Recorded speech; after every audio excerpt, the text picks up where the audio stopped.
Cuando llevamos a cabo un proceso de investigación de incendios, sin duda alguna, una de las cosas que tenemos que entender, comprender a la perfección y en detalle es cómo se comportan los diferentes materiales frente al fuego. Hoy vamos a hablar de un proceso que es quizás el fundamental que tenemos que conocer para comprender cómo se comportan los sólidos, en este caso, frente a la temperatura, frente al fuego. ¿Cómo es el proceso? Concretamente vamos a hablar de pirolización. ¿De qué trata la pirolización? Vamos a dar un ejemplo a través de la madera. Vamos a estudiar la madera, vamos a estudiar también otros elementos y vamos a complementar este video con otros videos que van a ser mucho más específicos en cuanto al comportamiento de los diferentes materiales frente al fuego, el hormigón, el vidrio, los plásticos y demás. Hoy concretamente vamos a hablar de pirolización de los sólidos frente al fuego. Soy Carlos Alberto Lestón, bienvenidos a este nuevo capítulo de Seguridad contra Incendios. Los procesos de pirolización en sólidos combustibles son quizás el punto de partida del estudio del comportamiento de los materiales frente al fuego. Pero, ¿qué significa la palabra pirólisis? Concretamente es un proceso en el que se descompone o degrada térmicamente y químicamente una sustancia en la ausencia total de oxígeno. Ese es el concepto fundamental. Nosotros vamos a estar dentro de lo que es el concepto general de pirolización y sobre todo vamos a hablar de dos cuestiones muy puntuales en cuanto a los sólidos que a nosotros nos interesan, cómo se van a comportar frente al fuego. Y concretamente va a ser la degradación térmica, cómo se produce, cómo es la degradación térmica y a qué refiere. Vamos a ver que hay distintos tipos de proceso de pirólisis y vamos a referirnos a eso, por supuesto, y vamos a entender definitivamente de qué se trata todo este tema.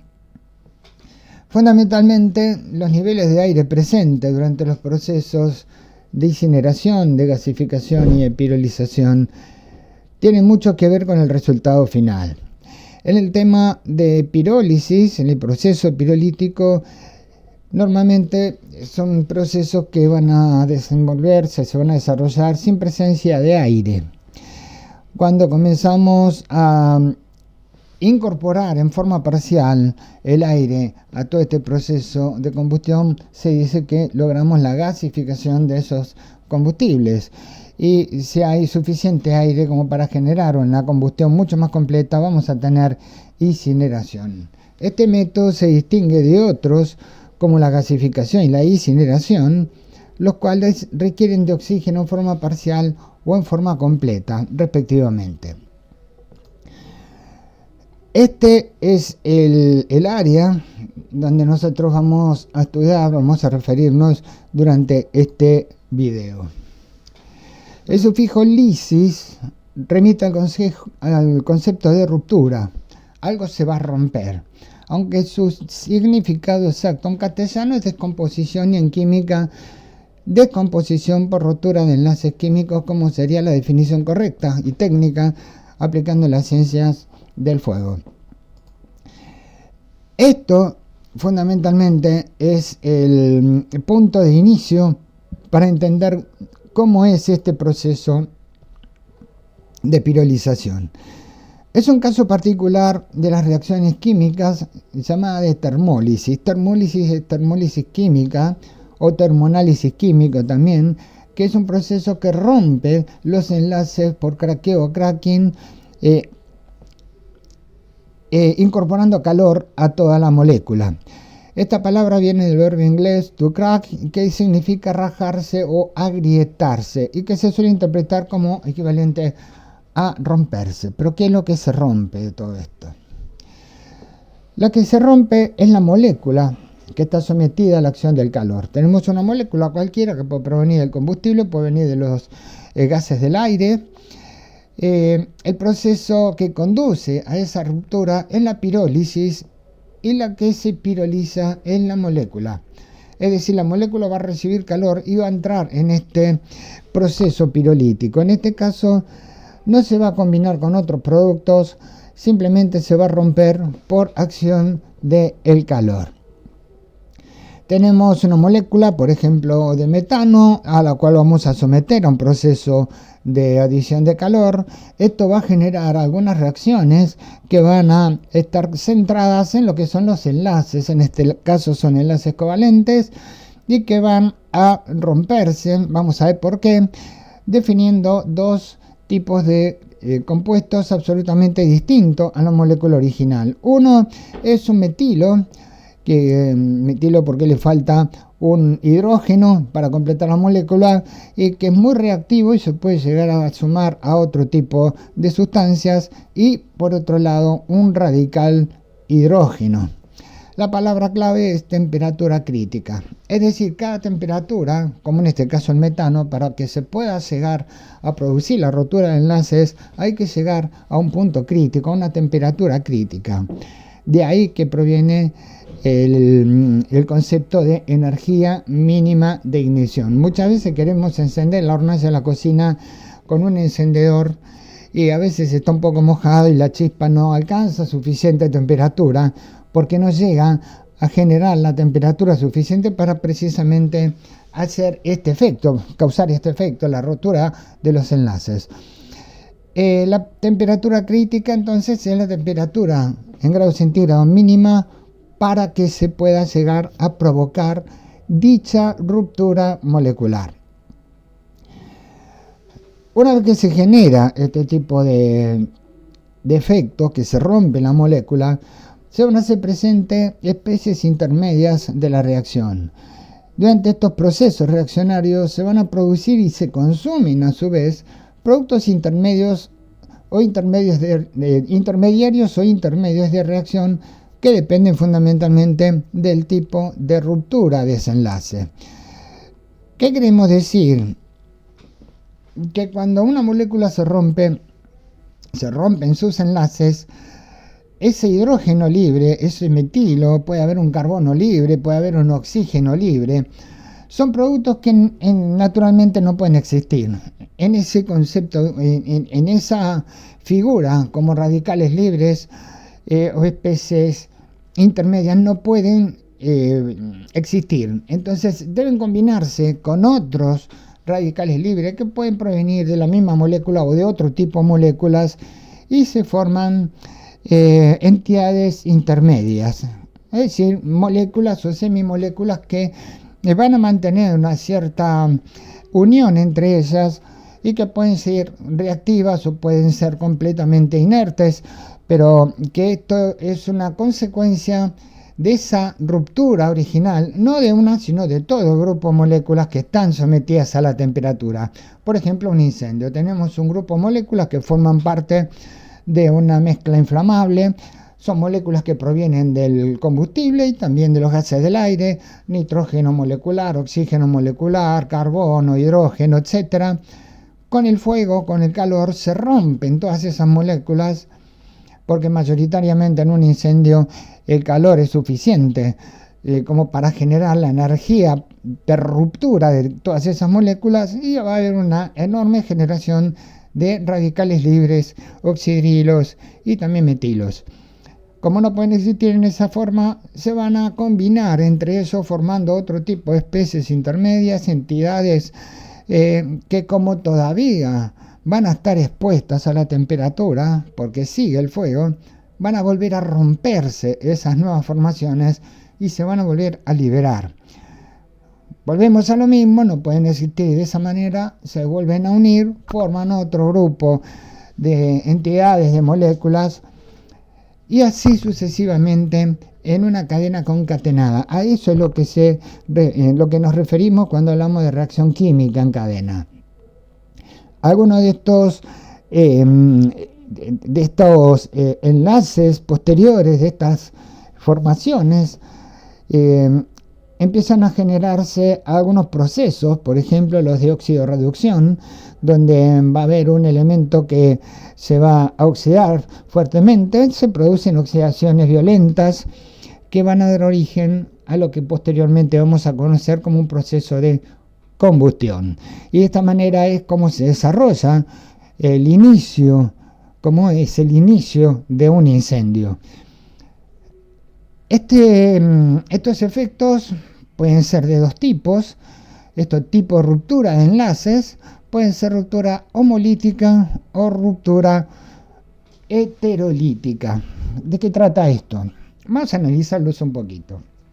Una ruptura homolítica, tomamos cualquier ejemplo, en este caso bromuro metano, se produce cuando cada átomo que se separa, en este caso el metilo por un lado y el bromo por el otro, se van a llevar uno de los dos electrones. El metilo se lleva uno y el bromo se lleva otro. Entonces va a haber una carbocación y el bromo va a quedar como un radical libre. Pero cada uno se llevó el átomo, el electrón que había aportado en el enlace. Esa es la ruptura homolítica. Queda más o menos parejo y listo para poder combinarse con otros elementos. La ruptura heterolítica, aquí uno de los dos se va a llevar los dos electrones que estaban enlazados. En este caso, el metilo se va a hacer de estos dos electrones y el bromo va a quedar en déficit de electrones con una electronegatividad menos 1, con un valor eléctrico menos 1, y obviamente va a ser también un átomo reactivo. Esta es la ruptura heterolítica, simplemente para mencionar de dónde viene todo esto. Esto es clave en lo que es la reacción química en cadena, porque estas son formaciones que se van a ir produciendo durante todo este proceso. Son procesos que duran nada, son extremadamente veloces, son partículas que se van a formar, que casi son prácticamente teóricas porque no se ven. Y en cuanto a la ruptura de esos enlaces, vamos a tener dos teorías sobre este fenómeno. ¿Por qué la temperatura puede llegar a provocar la ruptura de un enlace? Fíjense todo lo que tenemos que ver para entender posteriormente lo que es la pirolización. Todo esto es lo que sucede en forma previa a lo que es el cambio de fase, porque la pirolización en definitiva es un cambio de estado. Pero a nivel químico se están produciendo este tipo de fenómenos. Existen dos teorías.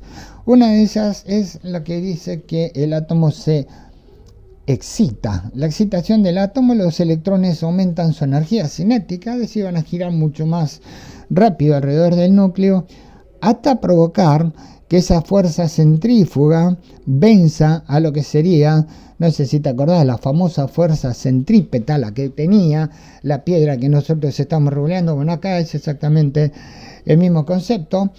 Encuentra una energía potencial muy fuerte que vence la energía de atracción, se convierte en energía cinética y empieza a saltar de las órbitas interiores a las órbitas exteriores.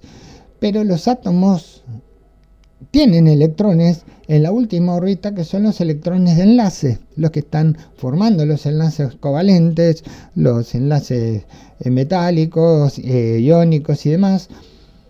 Y esos enlaces van a saltar de esa órbita, pero ya saltan al espacio, se pierden. Entonces ese átomo deja de estar enlazado con otros átomos y abandona la molécula. Eso sería uno de los fenómenos teóricos en cuanto a esto que estamos hablando. Y el otro es un aumento de los niveles vibratorios. La temperatura produce la elevación de los niveles vibratorios de las moléculas, y cuando estos niveles alcanzan el nivel de los enlaces, simplemente se rompen los enlaces. Esto es lo que dicen los expertos y lo que estuvieron hallando, y la explicación del por qué se liberan los radicales libres cuando calentamos una molécula. Un poquito de química no nos viene para nada mal. Los procesos de pirólisis son muy importantes en el fenómeno de incendio, al menos por dos razones fundamentales. Primero, algunas sustancias arden porque primero se generó un proceso de pirólisis que produjo gases de descomposición que estos luego se incendiaron. Teórico, es una teoría, es una explicación teórica bastante técnica, pero si vamos a los hechos, cuando nosotros salimos de camping y frotamos dos maderas para tratar de hacer fuego, lo que estamos haciendo es exactamente lo que nos está contando la presentación.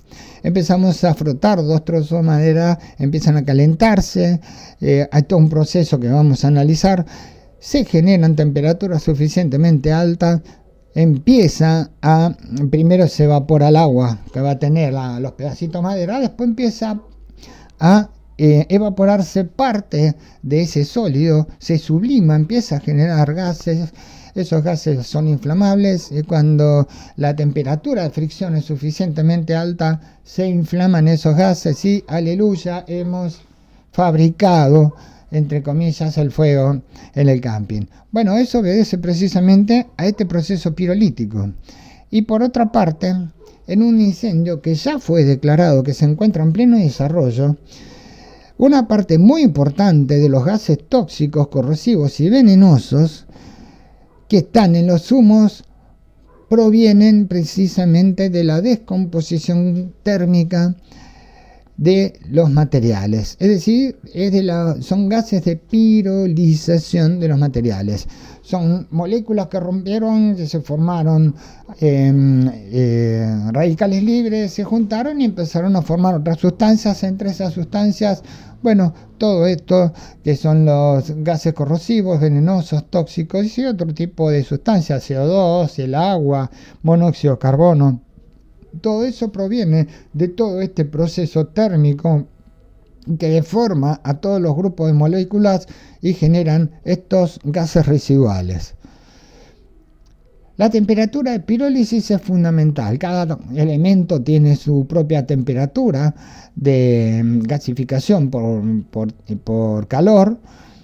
Y podemos hablar de esto, que es el parámetro más importante que tenemos que considerar, sobre todo cuando estamos en un proceso de evaluación del riesgo de incendio. Esto es muy importante conocerlo.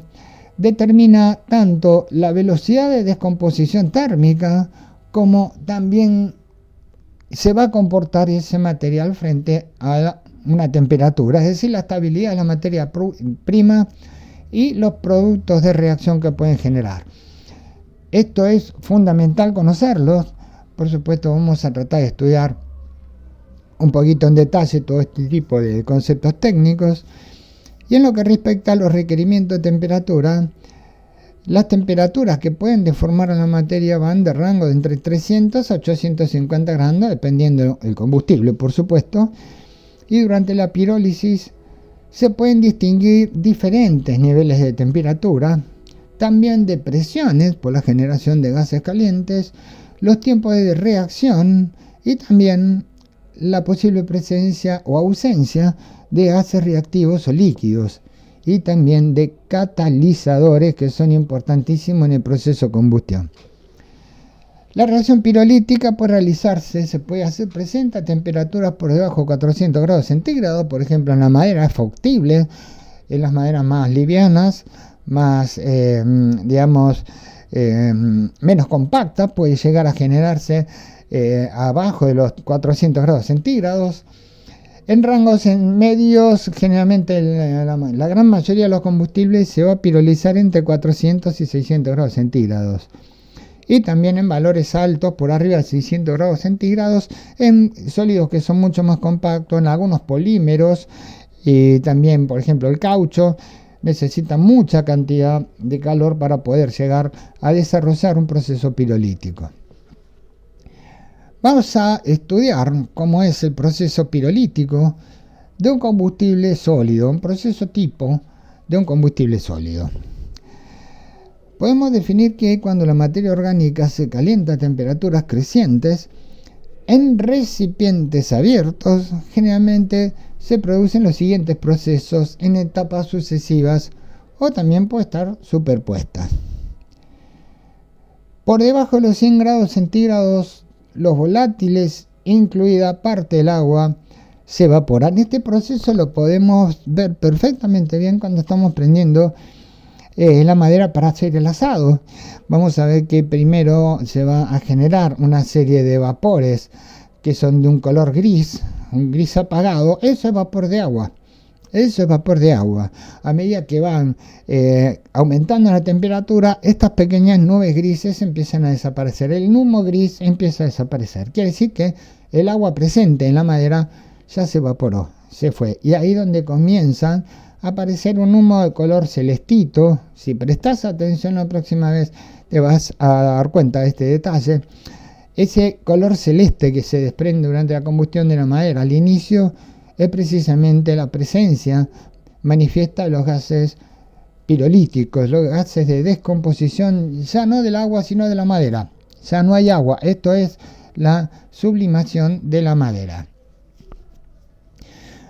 A un poco más de 100 grados centígrados se expulsó el agua restante que solo estaba absorbida en el material. Este proceso consume mucha energía. ¿Por qué? Porque el agua tiene esa particularidad de absorber muchísima energía. Entonces se necesita mucha energía térmica para que definitivamente terminemos con el agua presente. La temperatura puede dejar de aumentar hasta que toda el agua se haya evaporado.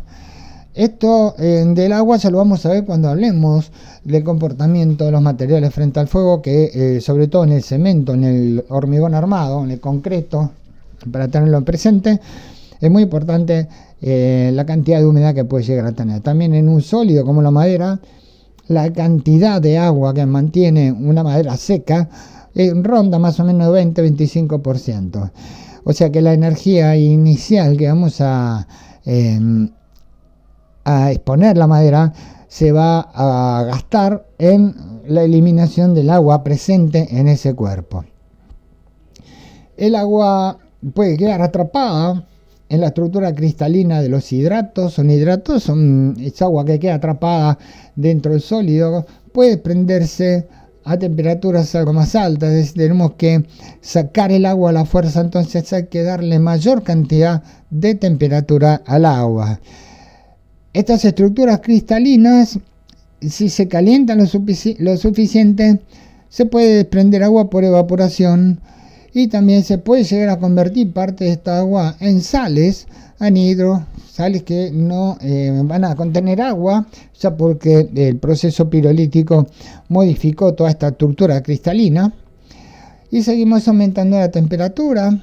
Algunas sustancias sólidas como las grasas, las ceras, el azúcar y algunos polímeros, algunos, no todos, algunos polímeros plásticos pueden llegar a fundirse y pueden llegar a separarse. Son estructuras semisólidas que, sometidas al calor, pueden cambiar radicalmente de estado físico, se pueden convertir en líquido. Entre 100 y 500 grados centígrados, muchas de las moléculas sufren el efecto de descomposición química. La mayoría de los azúcares, por ejemplo, se descomponen entre 160 y 180 grados. Por su estructura tan compleja, el azúcar también puede llegar a aportar algunos elementos a la combustión. De hecho, el azúcar es combustible.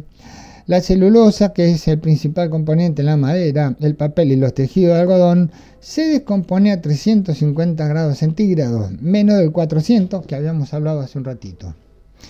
Por otra parte, la lignina, que es otro de los componentes de la madera, se comienza a descomponer a unos 350 grados centígrados, pero sigue liberando productos volátiles de origen en la lignina hasta los 500 grados centígrados. Es decir, a los 350 grados centígrados la lignina empieza a evaporarse, pero puede llegar a presentarse vapores hasta los 500 grados centígrados. Los productos de descomposición suelen incluir agua, monóxido de carbono y dióxido de carbono. Esto es clásico en todas las combustiones. Estos tres gases los vamos a tener como residuo de la combustión. Y sumado a esto también vamos a tener oxígeno molecular, porque no todo el oxígeno interviene en la combustión. Esto es así de sencillo, no son combustiones premezcladas, no son combustiones completas en los incendios. Sí, la ventilación tiene un efecto un poquito más creativo en cuanto al rendimiento de la combustión, pero siempre vamos a tener como residuo monóxido de carbono, agua, dióxido de carbono, nitrógeno, que el nitrógeno es el componente principal del aire, que no interviene en la combustión. Sí, es una especie de lastre térmico, de hecho es un lastre térmico el nitrógeno, y también el oxígeno. Los gases y productos volátiles que van a salir del sólido generalmente son inflamables, se van a quemar. Algunos de ellos se pueden llegar a condensar porque no hay suficiente temperatura, porque no hay suficiente oxígeno, y se van a convertir en partículas sólidas no quemadas que van a formar parte de lo que se conoce como humo. El humo es un conjunto de cosas, pero el humo visible son partículas de carbono en suspensión. Generalmente hay un video que habla de los humos, que vamos a ver si dejamos pronto la URL a disposición para que puedan estudiar ustedes lo que es el problema de los humos. Generalmente este proceso también sigue absorbiendo energía. Algunos de estos volátiles pueden encenderse y arder, y aparecen las llamas visibles de los gases de combustión. Los residuos que no son volátiles, es decir, las partículas no quemadas del humo o también del hollín, son muy ricos en carbono y forman grandes moléculas desordenadas, con colores que pueden llegar ahí del marrón oscuro al negro. Y eso es lo que conocemos como el humo de los incendios, como el negro de humo, el famoso negro de humo. En este punto, la materia que puede ser carbonizable se dice que sufrió un proceso de carbonización. De 200 a 300 grados centígrados, si no se ha excluido el oxígeno, el residuo carbonoso puede llegar a empezar a arder. Es decir, vamos a tener una combustión profunda, una grounding, como se llama, combustión luminosa en algunos casos, que es una reacción altamente exotérmica. A menudo no va a tener llamas, o con muy pocas llamas visibles, solamente poquita en la superficie, pero una gran generación de gases muy peligrosos, por ejemplo, el monóxido de carbono. Esto se da muchísimo en los incendios forestales y también en muchos depósitos con almacenamientos sólidos como madera, papel, cartón, etc. Una vez que se inicia la combustión del carbono, la temperatura va a aumentar espontáneamente, convirtiendo el residuo carbonoso en una brasa incandescente y liberando CO2 y monóxido de carbono. Todos estos procesos que estamos viendo se utilizan, por ejemplo, para la formación, para la fabricación o la transformación de la madera en el carbón vegetal que usamos precisamente en la parrilla. En esta fase, parte del hidrógeno que queda en el residuo puede llegar a oxidarse y convertirse en óxido de nitrógeno u óxido nitroso, que es un gas altamente venenoso, muy peligroso, no es tan reactivo, pero esta oxidación del nitrógeno se genera en una segunda etapa posterior a la combustión. Una etapa inmediata, porque por supuesto necesitamos que esa molécula de nitrógeno se rompa, para eso necesitamos energía. Y se puede combinar con los radicales nitrógenos, se pueden combinar con una molécula de oxígeno, por ejemplo, y ahí se forma dióxido de nitrógeno u óxido de nitrógeno. También el azufre, el cloro, el arsénico pueden sufrir el mismo proceso. Por eso hay una enorme cantidad de gases residuales de combustión que son extremadamente peligrosos, y por eso los gases de combustión son quizás una de las amenazas más grandes que se tiene en un incendio. No tanto el humo visible, sino los gases presentes. Eso es lo que mata generalmente a la gente. Una vez que se completa la combustión de residuo carbonoso, puede quedar un residuo mineral en forma de polvo o sólido, que es lo que conocemos como ceniza. Estos ya son materiales inorgánicos oxidados de alto punto de fusión y nula capacidad de volver a encenderse en una combustión, porque ya son residuos que fueron quemados casi por completo durante el proceso combustivo. Parte de esta ceniza puede haber salido durante la combustión.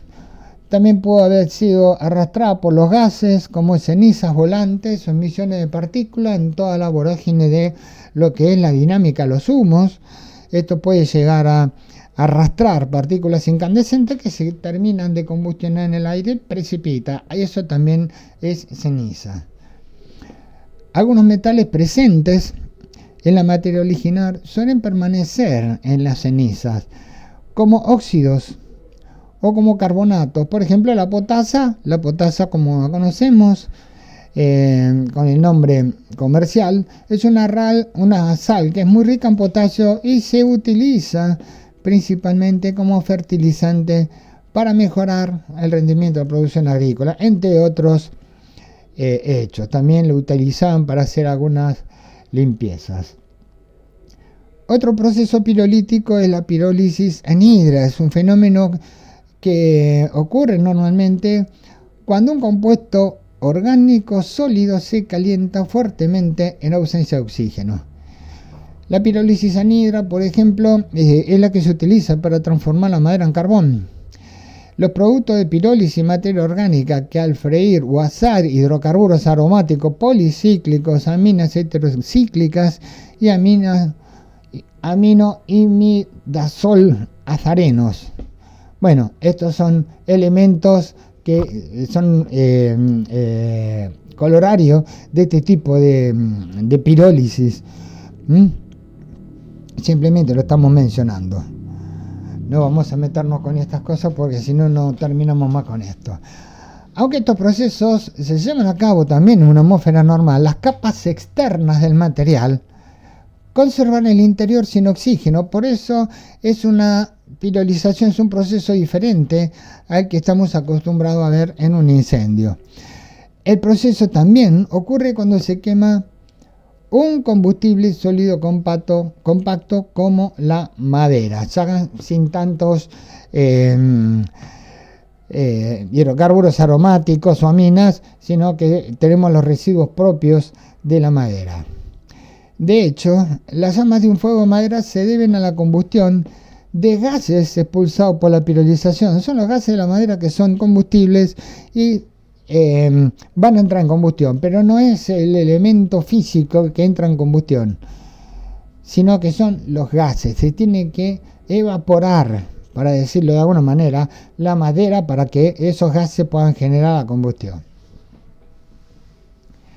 Hay otra pirólisis, que es la pirólisis acuosa.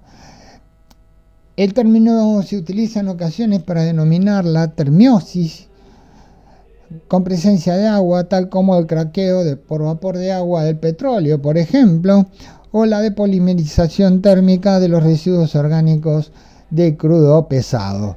Nosotros estamos en las diferentes etapas. Hay una oxidación, una pirolización, va a generarse una vaporización de los productos volátiles, pero no hay cambios químicos hasta este punto. Y después sí, ya tenemos la carbonización. Aquí sí hay cambios químicos porque son productos de oxidación, más el calor, que son absorbidos por el proceso mismo de la pirolización. Estas son técnicas y procesos que lo vamos a mencionar para que tengamos en cuenta que estos no es simplemente calentar madera y sacar vapores, sino que son complejos procesos de todo tipo, y hay algunos que no los puse porque son realmente bastante complicados de entender. Y existen además otros procesos pirólisis y sus campos de aplicación. Por ejemplo, el acetileno, recuperación por el proceso HTP, es la pirolización de alta temperatura, se recupera el acetileno. el craqueo como proceso petroquímico para realizar los cortes en las naftas, los diferentes cortes de naftas en aromáticos. Se caracteriza por buenas propiedades antidetonantes. La pirólisis al vacío para la síntesis de estructuras complejas. El carbono reforzado por fibras de carbono. También se utiliza el proceso de pirolización para fabricar este tipo de fibras. Hay combinación también con procesos de cromatografía a gases para la investigación y determinación de materiales poliméricos, entre otras cuestiones. Extracción del hidrógeno del agua mediante antorcha de plasma. Sabemos que está el tema del plasma, tenemos también el tema de la electrólisis. Lo que no tenemos muy presente es que la molécula de agua no se suele romper a temperaturas ordinarias de un incendio, por eso el agua es tan segura para poder absorber calor en un incendio y se usa para apagar fuego. Pero cuando ya las temperaturas alcanzan 2500, 1800 grados, entonces sí podemos tener rotura molecular en forma explosiva. Y hay hornos que son autolimpiantes que también funcionan con una técnica basada en la pirólisis. Estamos hablando de hornos industriales. Hasta acá más o menos el tema de la pirolización, cuáles son los diferentes procesos, y tenemos que tener muy presente que la materia se comporta frente al fuego de diferentes maneras. Y vamos a hablar un poquito de esto, que viene a ser el preámbulo después del video que va a hablar del comportamiento de los materiales ante el fuego. El concepto de reacción y resistencia al fuego. En caso de incendio, el tiempo disponible para evacuar un edificio, además de la reacción de las personas, depende de la elección de los materiales de construcción en función de su comportamiento frente a la llama. Por eso es necesario que conozcamos estos procesos pirolíticos, estos cambios físicos, la temperatura. Para eso se tienen que tener en claro dos conceptos fundamentales: la reacción al fuego, por un lado, y por otro lado, la resistencia al fuego. Vamos a ver de qué hablamos. Tenemos la curva de temperatura, tenemos el proceso de ignición y esta es la curva más o menos normalizada del fuego. Se produce la ignición, va a haber un crecimiento exponencial hasta una temperatura determinada, va a ir creciendo el fuego en diferentes etapas. Primera etapa, la etapa latente, que es el inicio, que se empiezan a consumir los primeros combustibles. Le sigue una etapa que se denomina etapa de crecimiento, hasta alcanzar las temperaturas máximas posibles dentro de lo que es el lugar. Después tenemos la etapa de desarrollo, que es la etapa fundamental que nos va a dar en la duración total del incendio. Acá donde vamos a tener algunas temperaturas que son fundamentales. Y la etapa de crecimiento. Pero dentro de lo que es la etapa de crecimiento y de desarrollo existen puntos muy importantes. Por ejemplo, el punto de combustión súbita generalizada, conocido también como flashover. Es la combustión súbita generalizada de todos los elementos presentes en el sector de incendio. Es decir, la temperatura ambiente que se creó durante la etapa de crecimiento del fuego alcanzó valores energéticos tan fuertes que todos los materiales presentes, absolutamente todos, sufren un violento proceso de pirolización. Pirolizan todo, largan vapores inflamables y se produce una inflamación generalizada, súbita, muy veloz, que puede llegar a manifestarse en forma explosiva con una increíble generación térmica, una radiación térmica que es mortal para muchos. Hay unas descargas disruptivas que se denominan, que son peligrosísimas. Son descargas como si fuese una descarga estática, pero en vez de estática es una descarga térmica, muchísimo más violenta y mortal. Hasta que se alcanza también en la etapa de desarrollo la temperatura o el punto máximo de temperatura, de energía que puede llegar a tener el lugar. Todos estos procesos son importantes, sí, porque la primera etapa, hasta el punto de combustión súbita generalizada, está dominada por la reacción al fuego de esos materiales. ¿Cómo van a reaccionar esos materiales frente al fuego? si son mucho más fáciles de encender, si van a favorecer la combustión, si hay un desarrollo mucho más violento por el estado de agregación de la materia. No es lo mismo un bloque de madera que la misma cantidad de madera hecha serrín o viruta. La reacción a fuego va a ser diferente. Y por otra parte, la segunda parte es la resistencia al fuego. ¿Qué tan resistente pueden ser los elementos presentes en cuanto a mantener sus características ponderadas en el tiempo? Es importante esto para nosotros es fundamental. La reacción al fuego es lo que va a manejar el crecimiento exponencial del fuego, y nosotros lo que tenemos que tratar de hacer cuando hacemos una evaluación técnica de los riesgos de incendios es identificar cuáles pueden llegar a ser los elementos que van a contribuir a que la reacción al fuego sea mucho más certera, mucho más impulsiva, más veloz.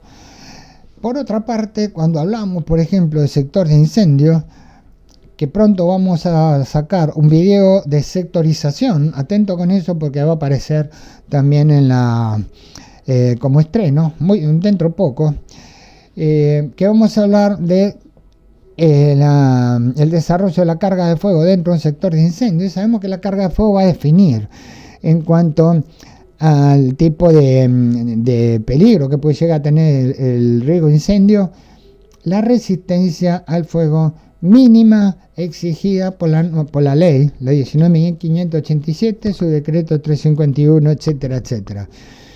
Si esa resistencia no la da los elementos presentes, bueno, ahí donde juega también otro de los conceptos fundamentales en seguridad contra incendio, que es la seguridad pasiva.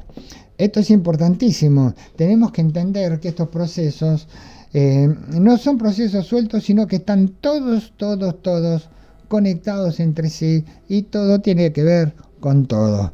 Es muy importante que se tenga presente, porque todo esto que estamos haciendo es para evitar precisamente que una ignición pueda llegar a desarrollarse en el tiempo y en forma efectiva. ¿Podemos evitarlo? Por supuesto. ¿Y cómo lo podemos evitar? Tenemos que identificar el problema, pero no solamente identificar el problema, sino conocer el problema, porque conocer el problema es la base de la solución. Esto lo digo siempre, en todos lados. Y lo que estamos haciendo es, conociendo los procesos pirolíticos y estos temas, resistencia y reacción al fuego, esto es fundamental para que entendamos el problema, y entendiendo todo esto vamos a resolverlo y administrar los riesgos de incendio de una manera mucho más eficiente. La reacción al fuego se refiere y está relacionada con la inflamabilidad de un material al inicio de un incendio, permitiendo conocer su posible contribución al desarrollo o propagación del fuego. Si nosotros hacemos una inspección de higiene y seguridad en una carpintería y vemos que hay acerrín suelto por todos lados, obviamente que eso va a contribuir de una manera determinante en cualquier proceso cualquier proceso combustivo. Bueno, a esto se denomina reacción al fuego. Retirando todo eso, la reacción al fuego de todos los materiales presentes va a ser distinto, porque ya no va a haber virutas o polvos. El comportamiento de los materiales frente al fuego es complejo, tiene mucho que ver el tipo de material, no dependiendo solamente de su composición química. También se ve afectado por condiciones en las que son utilizados. Por ejemplo, superficie expuesta al fuego, condiciones de ventilación del ambiente, combinación con otros materiales y el estado de agregación. Esto es muy importante conocerlo, porque todo esto es lo que va a contribuir. Los materiales pueden contribuir ya sea por presencia dentro de un recinto o también porque forman parte de la construcción en sí misma. Todo el material que está expuesto al fuego va a liberar energía en forma de gases, la pirolización, la evaporación y también la emisión de calor, pudiendo producir o desarrollar la ignición en otros materiales, incrementando la temperatura y acelerando la propagación del incendio. Todos los materiales son ensayados. Aquí en Argentina las normas IRAN disponen los procedimientos de ensayos. Estos ensayos se llevan a cabo en laboratorios homologados. Generalmente lo hace el INTI, que está muy cerca de la Ciudad Autónoma de Buenos Aires, donde se desarrollan distintos estudios sobre probetas que son sometidas a un montón de procesos, y donde se define la resistencia al fuego que tienen esos elementos, más que nada los elementos de construcción. Permiten comparar en igualdad de condiciones ya prefijadas el comportamiento de distintos materiales y determinar y establecer el riesgo asociado a usar esos materiales en un determinado lugar. Esto es muy interesante de ver. Estos ensayos normalmente van a mostrar las características: combustibilidad, velocidad de propagación de llama, densidad, la generación de humos, que hoy en día está teniendo muchísimo que ver, muchísima importancia, a tal punto que es determinante la elección de algunos materiales por el peligro de generación de los humos. Se está tratando de dejar bastante de lado todo lo que sean polímeros en lo que son los muebles de oficina ordinarios.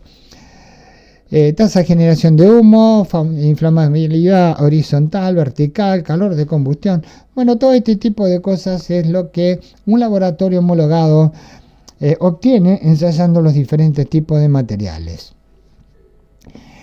En esta tabla se especifica el listado de las normas IRAN. Aquí lo tienen, después lo pueden llegar a ver sin ningún problema. Por ejemplo, vamos a hablar de la IRAN 11916, que se refiere a materiales de combustión, la reacción al fuego, y clasifica los métodos de ensayo de revestimiento para pisos. Por ejemplo, según el índice de propagación de llama, ensayan los pisos y responde a la 11916.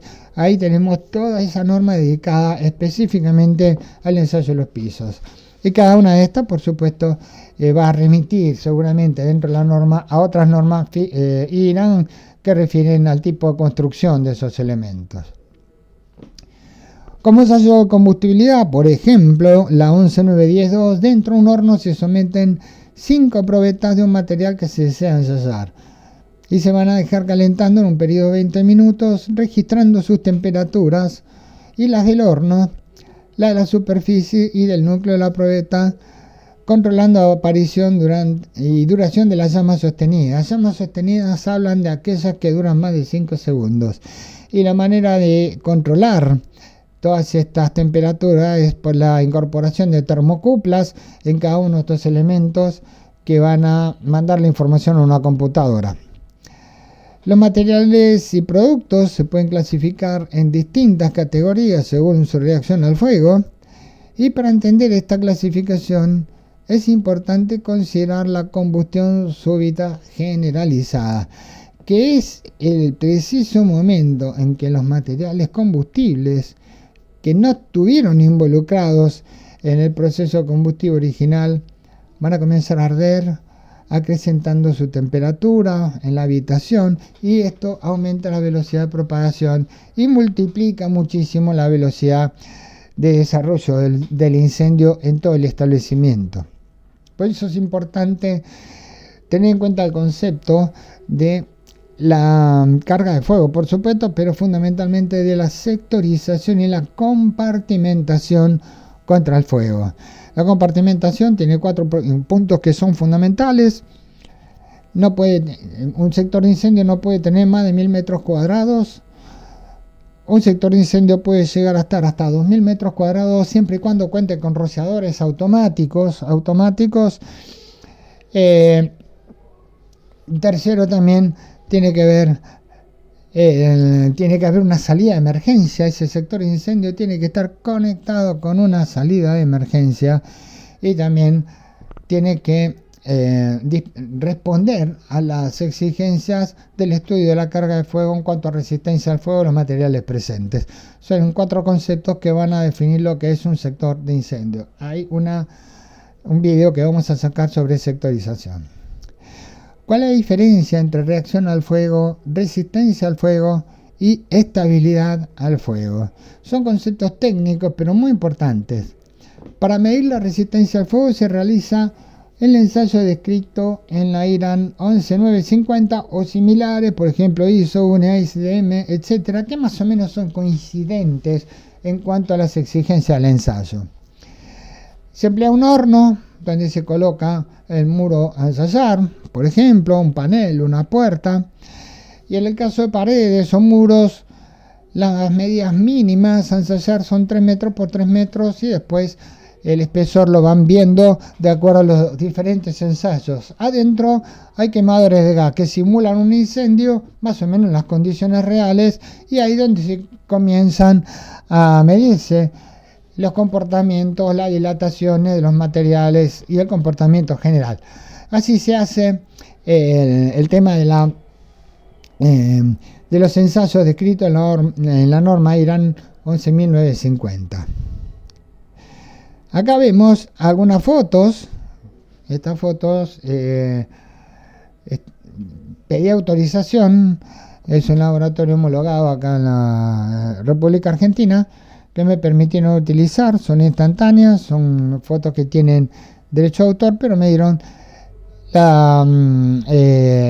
fueron muy amables en poder autorizarme a mostrarlas, porque son cómo se llevan a cabo los diferentes ensayos sobre los materiales. En este caso estamos viendo cómo es el avance de la combustión a través de un techado y con un elemento combustible, cómo se comporta. Se van definiendo distintos tipos de escenografías y distintos tipos de materiales.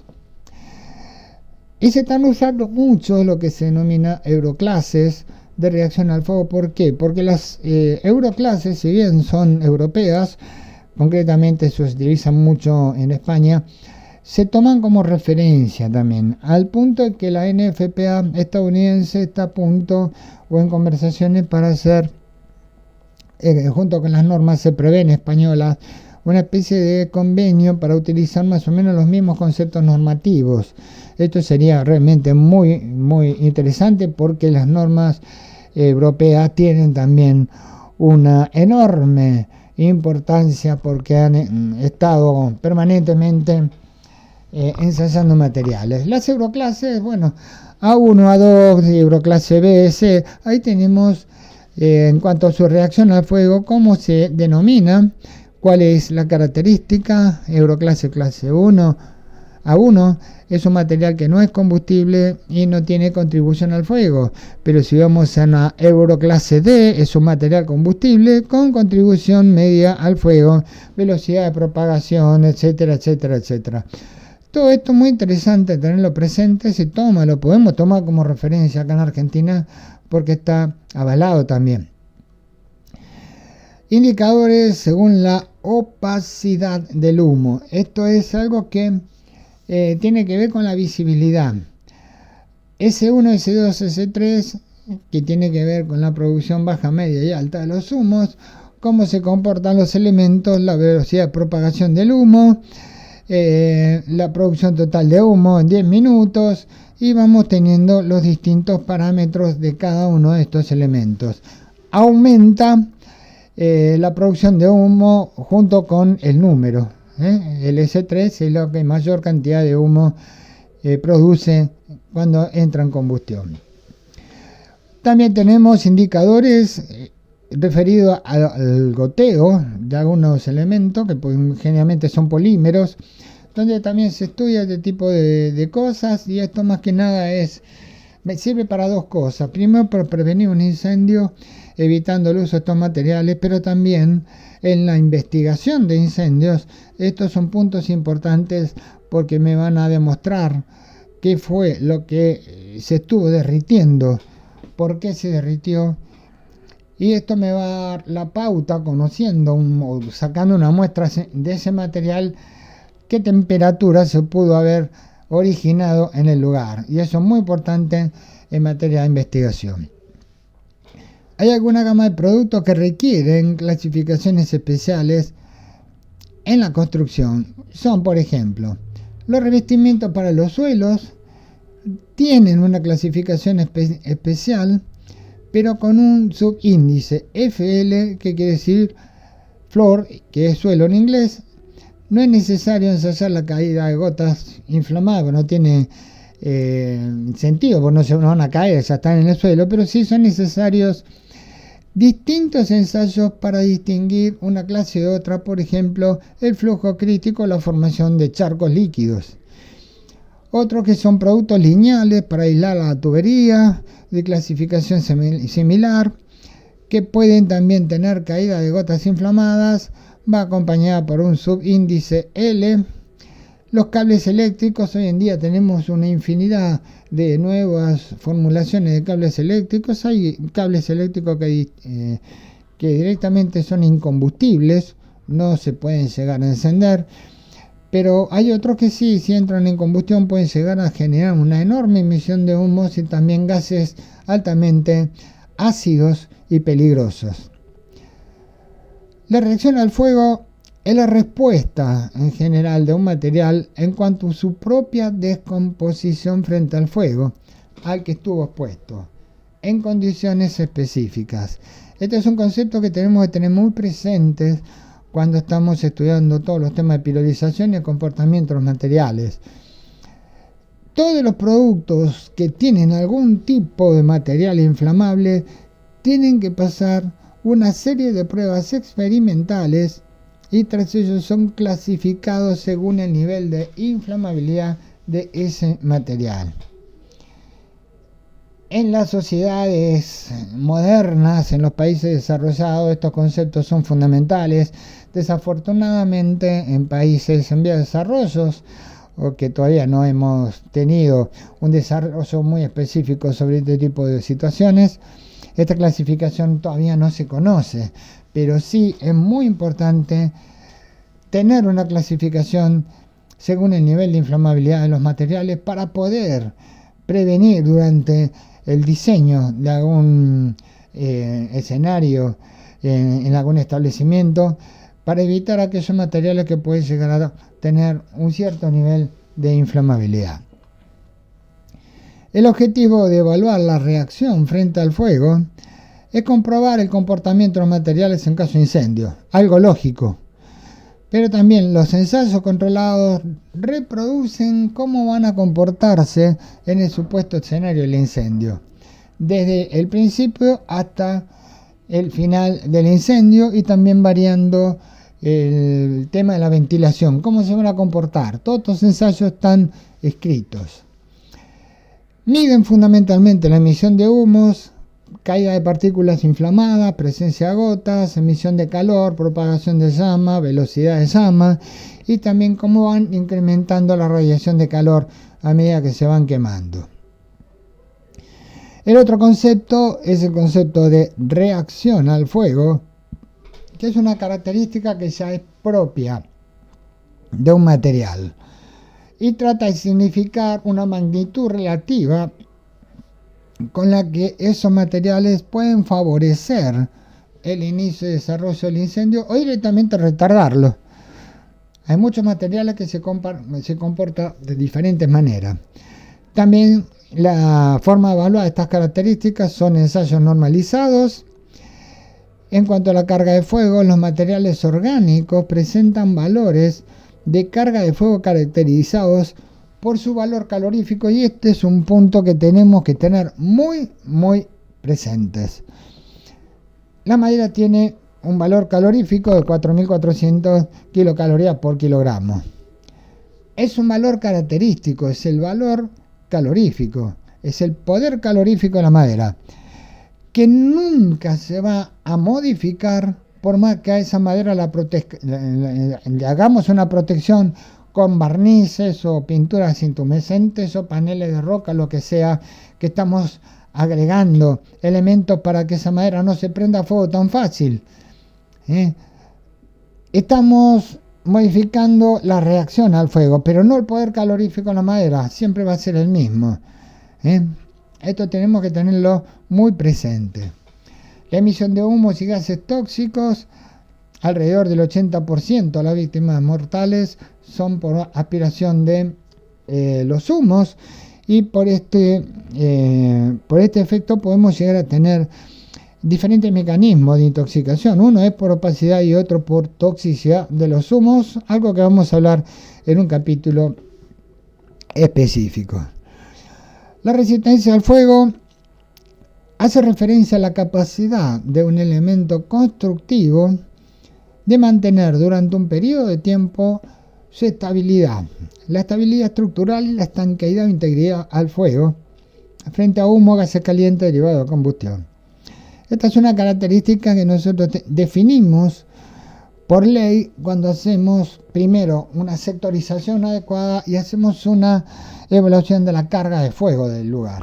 Esa carga de fuego, de acuerdo al área, de acuerdo al tipo de riesgo que podemos llegar a tener, riesgo 1, 2, 3, 4, 5, nos va a dar la resistencia al fuego mínima exigida.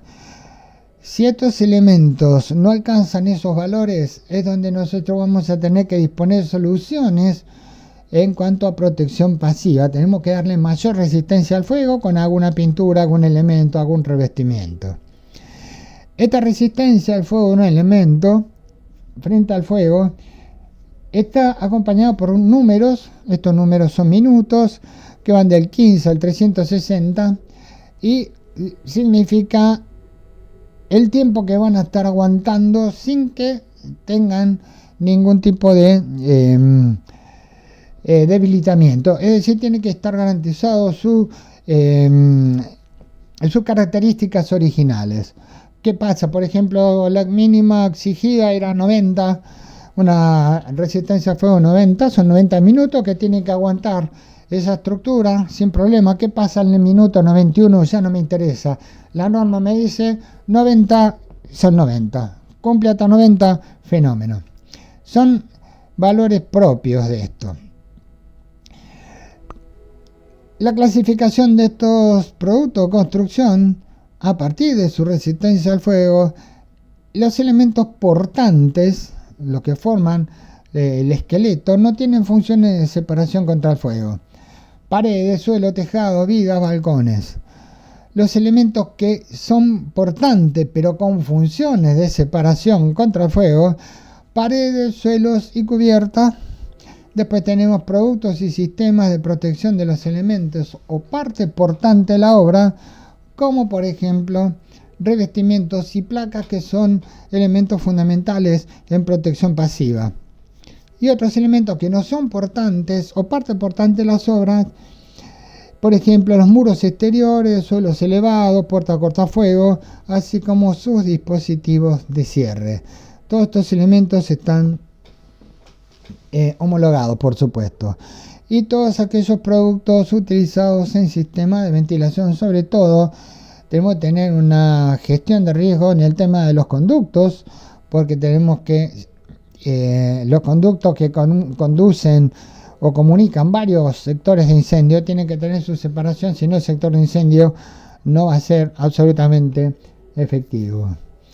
Otros utilizados en instalaciones técnicas, como cableados resistentes al fuego, detectores pasivos de calor, etcétera, etcétera, etcétera. Esa, para ir redondeando un poquito todo este video, la estabilidad al fuego, capacidad portante, EF, es aplicable a cualquier tipo de solución constructiva. Es la capacidad de un elemento constructivo mantener durante un tiempo determinado de minutos su estabilidad y su capacidad portante. Tiene que haber una ausencia de emisiones de gases inflamables en la cara que no está expuesta al fuego. Debe tener un cierto nivel de estanqueidad al paso de las llamas o gases calientes a la cara que no está expuesto al fuego. Y debe poseer una resistencia térmica suficiente para impedir que en la cara no expuesta al fuego se produzcan temperaturas superiores a las indicadas en la norma. Si un elemento cumple con la primera condición, que es la estabilidad del fuego, si se cumplen los tres primeros, será para llamas, PF. Si se cumplen todas, se denominará resistente al fuego. la escala de tiempo normalizado va de 15 a 240 minutos en este caso. También, según las euroclases, tenemos R y EI. R es la resistencia en la capacidad portante de la carga, integridad en la carga, pero también evita el paso de llamas y calor. Y esta es la E, y el aislamiento. Y tenemos que no se van a colar tampoco ni el calor, ni las gasas, ni los gases calientes. Uno es capacidad portante, otro es integridad y otro es aislamiento. Y hasta acá hemos llegado con el video de hoy, que hemos visto bastante, es bastante extenso el video también, pero mucho que tiene que ver con el tema de las características, ¿no?, de los procesos combustivos, cómo se produce la pirolización, qué es la resistencia al fuego, qué es la reacción al fuego. Son cosas que tenemos que ir hilvanando, ir preparando, ir conociendo para que nuestra administración de los riesgos de incendios sea cada vez más eficiente. Nos veremos entonces en el próximo video referido a todo este tema de seguridad contra incendios. Los espero y hasta siempre.